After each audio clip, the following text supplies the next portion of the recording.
जिंदाबाद जिंदाबाद जिंदाबाद इनकलाब जिंदाबाद जिंदाबाद जिंदाबाद हरजोर जुल्म की टक्कर में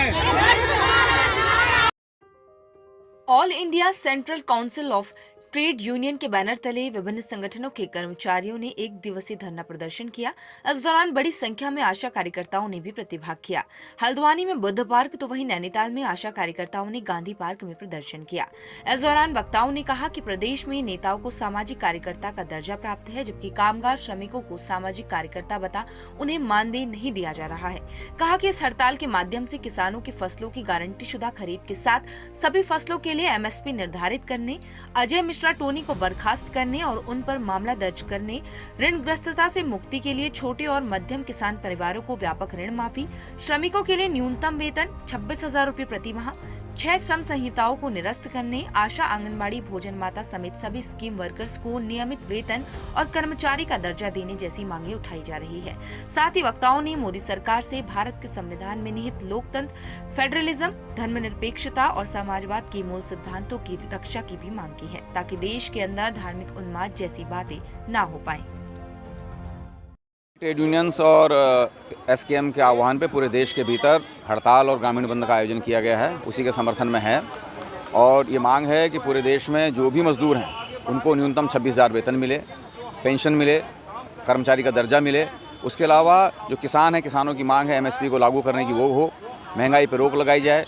जो श्रम कोड हैं सरकार लागू करना चाहती है उनको वापस लें, पुराने जो श्रम कानून हैं उनको बहाल किया जाए, OPS को बहाल किया जाए और साथ ही साथ महंगाई और भ्रष्टाचार पर रोक लगे। इन तमाम सवालों को लेकर के हम लोग हड़ताल पे हैं और यहाँ पे अधिकांश आशा। हमारा बहुत ज़्यादा शोषण हो रहा है। हमारी मेहनत के अकॉर्डिंग हमें कुछ नहीं मिलता है, जितने हम मेहनत करते हैं। 24 घंटे की हमारी ड्यूटी है, जिस समय फ़ोन आ जाए उस समय हमें उठ के जाना होता है, चाहे रात हो या दिन हो।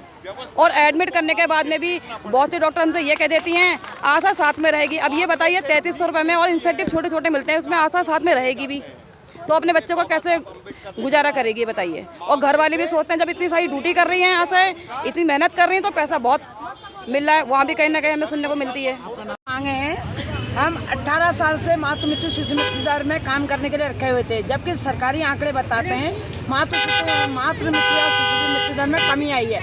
लेकिन आज हमें 18 साल हो गया, 18 साल में केंद्र सरकार ने हमें, जबकि राज्य और केंद्र में यही सरकार है, इन्होंने हमें आज तक एक पैसा केंद्र से नहीं बढ़ाया है और ना ही राज्य में जब भी हम लेते हैं लड़कर ही लेते हैं, कभी इन्होंने एक पैसा नहीं बढ़ाया।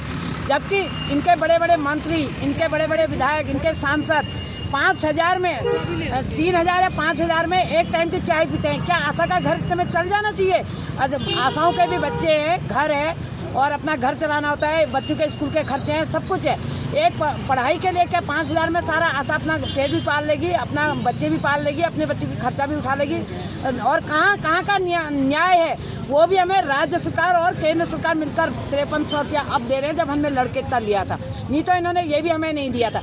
इनके अपने सांसदों के लिए भत्ते हैं और सब इनका सब कुछ फ्री है और इनको ये सरकार विधायक पेंशन भी देती है। लेकिन ना हमारी आशाएं बूढ़ी होती जा रही हैं, उनके पैर खराब हो गए, ना ही आशाओं के लिए कोई पेंशन का प्रावधान इन्होंने रखा है, ना ही कुछ रखा है। जबकि केरला सरकार में वामपंथी सरकार है, वो 3 लाख आशा को रिटायरमेंट पर दे रही है, लेकिन हमने वहाँ का जियो लाकर भी इनको दे दिया, लेकिन तब भी इनके कानों में जू तक नहीं रहेंगी है। और पेंशन का प्रावधान, जगह जगह पेंशन भी आशाओं को दी जा रही है, लेकिन यहाँ पर कोई सरकार ने हमारी सुध नहीं दी है। बिल्कुल निकम्मी हो चुकी है हमारी सरकार, ऊपर बैठे हुए हैं।